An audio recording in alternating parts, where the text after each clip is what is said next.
लो दर्शक बिन्दु आज फेरि सुकुना गोर्खेहाट आएको यहाँ हाम्रो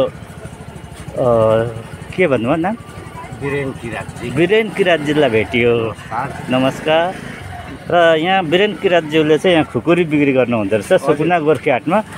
र तपाईँले आफ्नो खुकुरीको यसो प्राइस बताइदियो हुन्थ्यो।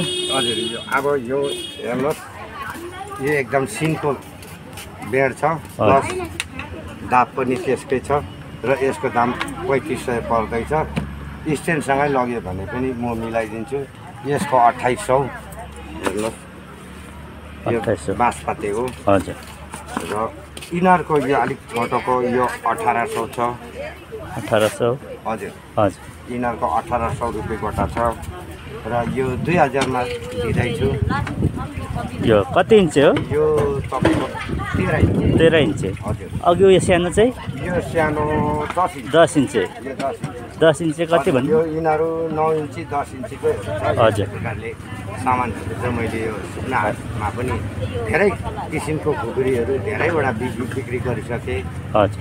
अब अरू ठाउँ पनि कसैले मलाई आएर यस्तो कुनै प्रोग्रामहरू भएको ठाउँमा मलाई दोकान लिएर आउनुहोस् अथवा आउनुहोस् भने चाहिँ म जान्छु। साथै यहाँनिर अब फुलबारीमा भोलिको दिनमा अब इन्भाइट भएको छ होइन। हजुर। त्यहाँ पनि म पुग्ने चाहिँ चेष्टा गर्दैछु सरहरूसँग सल्लाह गरेर। हजुर हुन्छ। तपाईँले त यो खुर्मी पनि ल्याउनु भएको रहेछ, यो कसरी? यो खुर्मी हेर्नुहोस् 100 रुपियाँ खालि। 100 रुपियाँ। हजुर। यो हामीहरू राईको मुन्दुममा खासमा चाहिँ यो चाहिन्छ। हजुर। त्यसरी हामीहरू म चलन गर्छु। मात्र 100 रुपियाँ। हजुर। हजुर। लु तपाईँको के बिक्री पनि भयो, पैसा पनि पाइहाल्नु भयो भिडियो बनाउँदै।